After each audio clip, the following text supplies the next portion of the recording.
함께 나눌 말씀은 신약성경 사도행전 13장에 있는 말씀입니다. 사도행전 13장 1절로 3절까지의 말씀, 사도행전 13장 1절로 3절까지의 말씀 제가 대표로 읽겠습니다. 안디옥 교회에 선지자들과 교사들이 있으니 곧 바나바와 니게르라 하는 시므온과 구레네 사람 루기오와 분봉왕 헤롯의 젖동생 마나엔과 및 사울이라. 주를 섬겨 금식할 때에 성령이 이르시되 내가 불러 시키는 일을 위하여 바나바와 사울을 따로 세우라 하시니 이에 금식하며 기도하고 두 사람에게 안수하여 보내니라. 아멘. 오늘은 수고가 헛되지 아니하는 은혜, 수고가 헛되지 아니하는 은혜라는 제목의 말씀을 가지고 잠시 하나님 말씀과 마음 나누도록 하겠습니다. 하나님 아버지와 예수 그리스도의 은혜와 평강이 오늘 목요일 저녁 중보기도회로 나오신 성도님들과 함께 하시기를 주님의 이름으로 축복합니다. 오늘 우리가 읽은 본문에는 안디옥 교회가 등장합니다. 사도행전 11장에서 처음으로 안디옥 교회가 등장하는데요, 이어지는 사도행전 12장에서는 갑자기 예루살렘 교회 이야기가 다시 등장하죠. 그래서 사도 베드로와 사도 야고보가 순교당하기도 하고 감옥에 갇혔다가 주의 은혜로 풀려나게 되는 기적을 적은 이야기가 바로 사도행전 12장의 이야기입니다. 이어지는 사도행전 13장에서는 다시금 안디옥 교회 이야기가 등장합니다. 사라진 줄 알았는데 왜 다시 안디옥 교회 이야기가 등장할까요? 아마 다시 등장했다는 건 그만큼 어떤 전달해야 되는 메시지와 뜻이 있다는 것이겠죠. 오늘은 사도행전 13장에 있는 이야기를 바탕으로 특별히 이 안디옥 교회가 그들의 목회자 바나바와 바울을 안수하여 이방 선교 여행을 보내게 되는 장면을 집중적으로 보면서 이 안에 담겨져 있는 하나님의 말씀과 마음을 잠시 나누도록 하겠습니다. 저는 안디옥 교회를 이렇게 한 문장으로 좀 정의를 내려봤습니다. 한번 같이 읽어볼까요? 수고의 열매가 있던 교회 안디옥 교회, 수고의 열매가 있던 교회 안디옥 교회. 여러분, 안디옥 교회는 열매 맺는 교회였다라고 저는 정의 내리고 싶습니다. 그리고 실제로 그러했고요. 안디옥 교회는 열매 맺는 교회였습니다. 사도행전 11장에서 안디옥 교회가 처음 등장했다고 서두에 말씀을 드렸습니다. 그리고 11장 26절에 보면 처음 모였던 그 안디옥 교회에서 어떤 일들을 가장 최우선을 두고 집중하면서 행했는지를 이렇게 기록하고 있습니다. 우리 사도행전 11장 26절 말씀 함께 읽어보겠습니다. 시작. 만남에 안디옥에 데리고 와서 둘이 교회에 1년간 모여 있어 큰 무리를 가르쳤고 제자들이 안디옥에서 비로소 그리스도인이라 일컬음을 받게 되었더라. 안디옥 교회에 파송받았던 이 바나바는 당시 고향 다소에 머물고 있던 바울을 데리고 안디옥 교회에 함께 옵니다. 그리고 그 둘은 안디옥 교회에서 많은 사역을 감당하게 되는데요, 그들이 가장 집중적으로 했던 사역이 무엇이냐면 당시 예수 그리스도를 따르겠다, 믿겠다라고 수많은 사람들이 몰려들었는데 그 사람들을 가르치고 교육하고 제자화하고 양육하는 일에 그 둘은 1년이라는 시간 동안 집중하며 시간을 투자합니다. 그래서 그들이 서로 말씀을 나누고 교제하고 아름답게 교회를 일궈나가는 모습을 보면서 당시 믿지 않던 자들이 그들을 뭐라고 불렀다는 거죠? 크리스찬, 그리스도인이라고 새로운 호칭으로 그들을 부르기 시작했다는 기록이 바로 사도행전 11장의 기록입니다. 1년 동안 바나바와 바울은요, 정말 열심히 수많은 무리들을 하나님께 집중하고 예수님께 헌신하는 제자를 만들기 위해서 양육하고 가르치는 일에 누구보다 열심을 냈습니다. 그리고 그들의 그 열심과 수고, 애씀의 결과가 어떻게 됐을까요? 오늘 본문 13장 1절 말씀에 보면 이렇게 기록되어 있습니다. 안디옥 교회에 선지자들과 교사들이 있으니 라고 13장 1절은 우리에게 알려주고 있습니다. 고린도전서 12장 28절 말씀에 보면 하나님께서는 초대교회에 크게 세 가지 직분을 주시는데 첫째는 사도, 둘째는 선지자, 셋째는 교사였습니다. 바나바와 바울이 지금 하나님께 부름받은 사도란다면 지금 안디옥 교회에는 그 대를 이어서 이제는 선지자들과 교사들이 세워지고 있는 모습을 우리에게 알려주고 있는 것이죠. 이 본문이 우리에게 알려주는 것은 또 무엇입니까? 그들의 1년 동안의 애씀과 수고와 헌신과 열정이 헛됐다, 헛되지 않다? 헛되지 않다, 열매 맺었다라는 것을 우리에게 알려주고 있는 것입니다. 우리는 이렇듯이 사도행전 13장 1절에서 많은 사람들이 선지자로 교사로 세워졌구나 라는 이 사실을 굉장히 쉽게 당연하게 생각해서는 안 됩니다.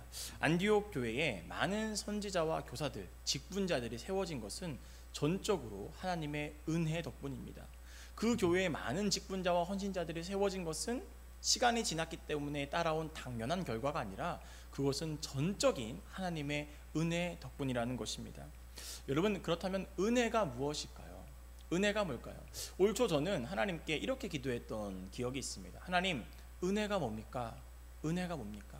제가 왜 이렇게 하나님께 기도했냐면 주변 사람들이, 친구들이 종종 야, 이거 다 하나님 은혜야 라고 말하는 걸 듣거든요.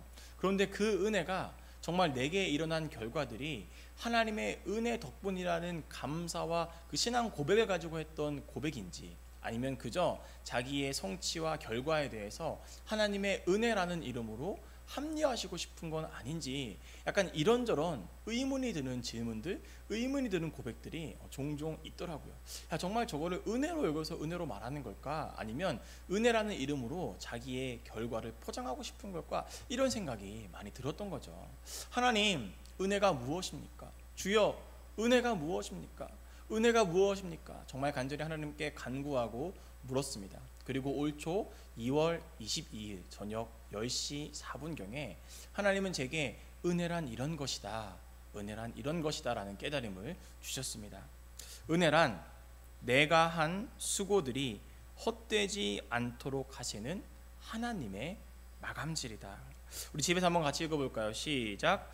은혜란 내가 한 수고들이 헛되지 않도록 하시는 하나님의 마감질이다. 아무리 내가 날고 기고 밤을 새워서 누구보다 열정적으로 애쓰고 수고한다고 할지라도 나의 노력에 하나님의 은혜의 마감질이 없다면, 하나님께서 내 애씀과 노력에 은혜의 마감질을 해주시지 않는다면 그것은 밑빠진 독에 물 붓는 격과 같습니다. 여러분, 이렇게 은혜를 정의하고 오늘 본문을 좀 바라보자면요, 안디옥 교회는 하나님께 큰 은혜를 받은 것이 분명하죠. 어떤 은혜입니까? 바나바와 바울이 1년 동안 그들을 가르치고 애쓰고 노력하여서 제자화시키려고 노력했는데, 오늘 본문 13장 1절 말씀에 보니까 그들의 애씀과 노력의 결과로 많은 선지자들과 교사들이 세워진 것을 우리가 확인할 수 있지 않습니까? 그들의 수고와 애씀이 헛되지 않도록 하나님께서 그 위에 하나님의 은혜라는 마감질을 해 주신 것입니다. 그들의 노력과 열심과 수고가 헛되지 않고 열매 맺는 모습이 안디옥 교회에서 나타나게 되었습니다.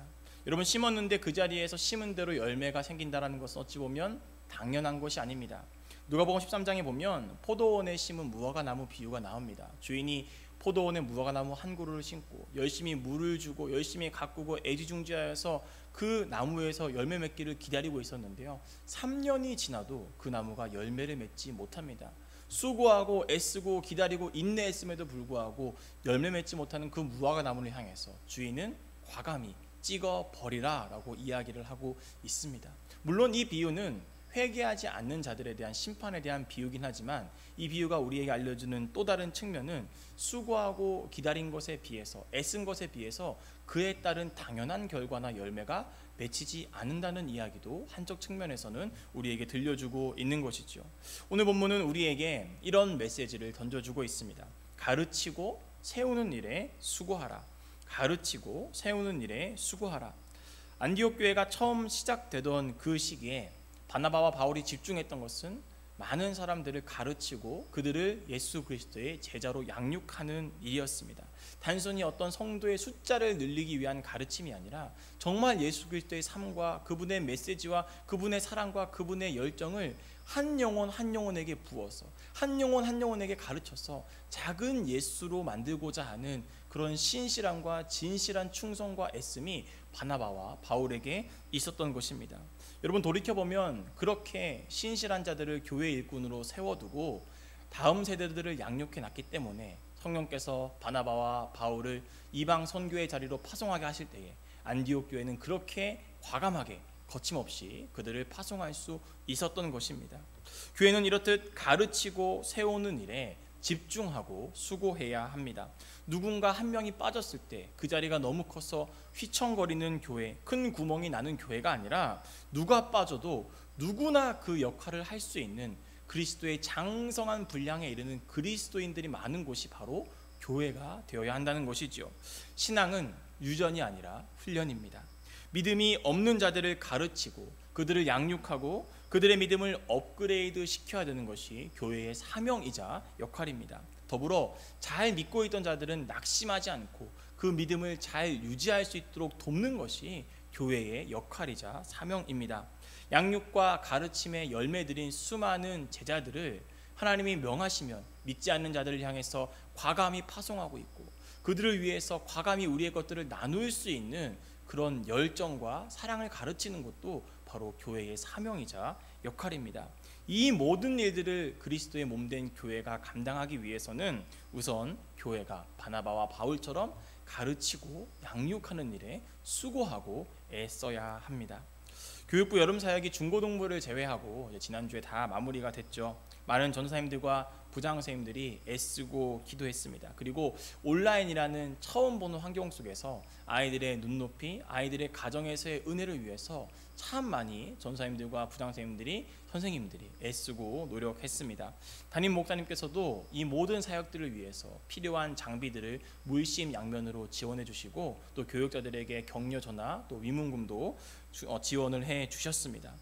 안디옥 교회에 많은 선지자와 교사들이 바울의 바나바의 수고 위에 세워졌습니다.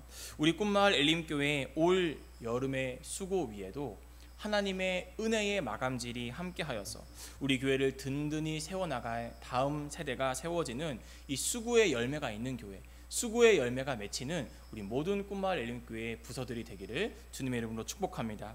더불어서 지금 이 영상을 통해서 예배드리고 있는 우리 성도님들의 삶과 가정 위에도 성도님들의 수고와 눈물 위에 하나님의 은혜의 마감질이 함께하게 되시기를 소망합니다.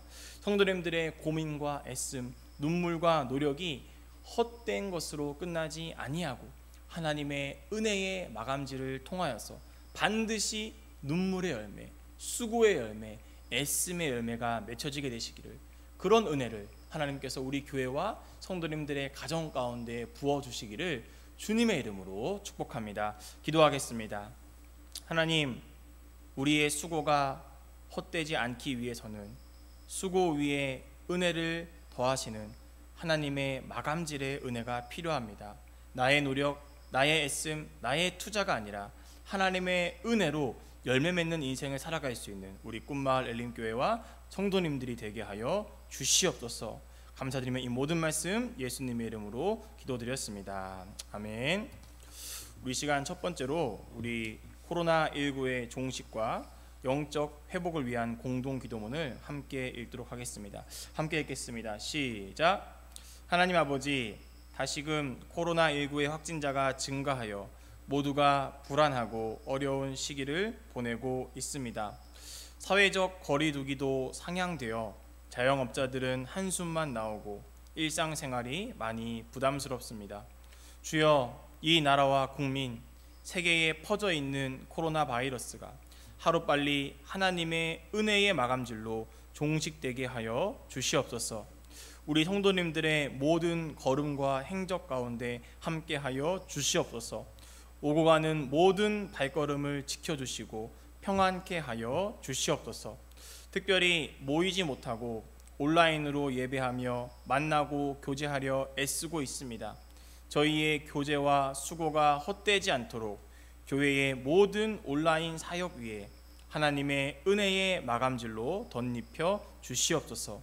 반드시 내가 너를 도우리라 말씀하신 예수님의 이름으로 기도드렸습니다. 아멘. 우리 두 번째로는 교회 리모델링을 위한 공동 기도문을 함께 읽도록 하겠습니다. 함께 읽습니다. 시작. 하나님 아버지, 지금까지의 리모델링 과정 중에 아무런 사고 없이 은혜로 진행하게 하시니 감사합니다. 9월 둘째 주 예배를 그곳에서 드릴 수 있도록 남은 모든 과정 가운데에도 마감질하시는 하나님의 은혜를 입혀 주시옵소서. 이번 주부터 이사가 진행 중에 있습니다. 이사의 모든 과정 가운데에도 하나님 함께하여 주시옵소서. 리모델링을 총괄하시는 담임 목사님과 함께하사 건강을 주시고 지혜와 분별력을 더하셔서 성령이 주시는 힘과 사명으로 능히 다음 세대를 세우는 이 사명을 감당케 하옵소서. 리모델링이라는 우리 교회의 애씀과 수고가 결코 헛되지 않게 하시고 열매가 있는 리모델링, 다음 세대가 든든히 뿌리 내리는 리모델링이 되도록 주여 축복하여 주시옵소서. 우리 교회를 향한 가장 좋은 계획을 가지고 계신 예수님의 이름으로 기도합니다. 아멘. 네, 이 시간 마지막으로 가정과 개인의 기도 제목을 놓고 간절히 기도하시다가 자유롭게 저녁 중보 기도회를 마무리하도록 하겠습니다. 함께 기도합니다.